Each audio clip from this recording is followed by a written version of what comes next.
All right, Deuteronomy 21. Expiation of a crime.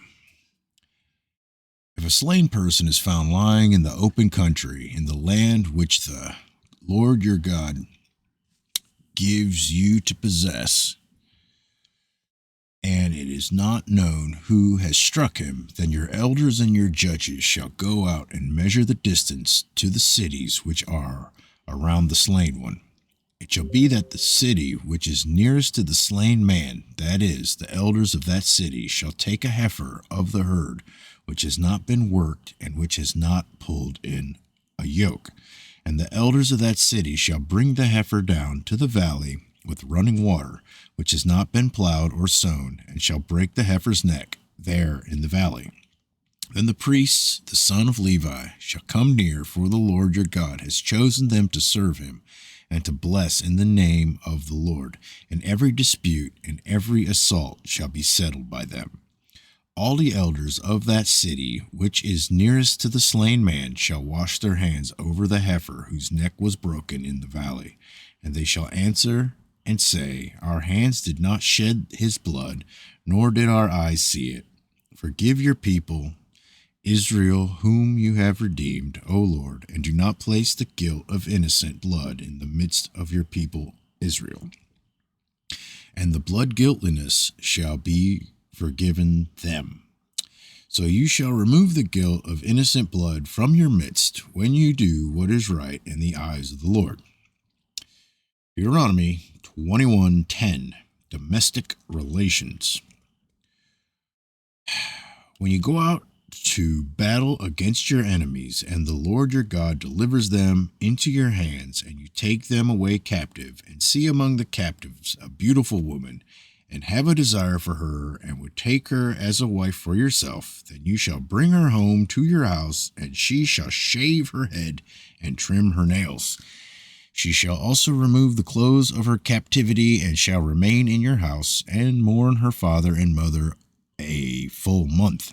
And after that you may go in to her and be her husband, and she shall be your wife. It shall be, if you are not pleased with her, then you shall let her go wherever she wishes, but you shall certainly not sell her for money.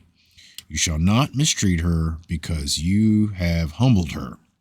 If a man has two wives, then one loved and the other unloved, and both the loved and the unloved have borne him sons, if the firstborn belongs to the unloved, then it shall be in the day he wills what he has to his sons. He cannot make the son of the loved the first.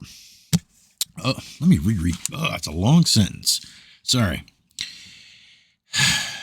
If a man has two wives, the one loved and the other unloved, and both the loved and the unloved have borne him sons, if the firstborn son belongs to the unloved, then it shall be in the day he wills what he has to his sons. He cannot make the son of the loved the firstborn before the son of the unloved, who is the firstborn. But he shall acknowledge the firstborn, the son of the unloved, by giving him a double portion of all that he has, for he is the beginning of his strength. To him belongs the right of the firstborn. If any man has a stubborn and rebellious son who will not obey his father or his mother, and when they chastise him, he will not even listen to them, then his father and mother shall seize him and bring him out to the elders of his city at the gateway of his hometown.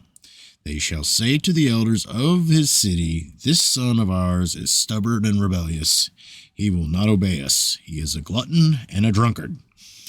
Then all the men of his city shall stone him to death. So you shall remove the evil from your midst, and all Israel will hear of it and fear. If a man has committed a sin worthy of death, and he is put to death, and you hang him on a tree, his corpse shall not hang all night on the tree, but you shall surely bury him on the same day. For he who is hanged is accursed of God, so that you do not defile your land, which the Lord your God gives you as an inheritance. Seems pretty steep.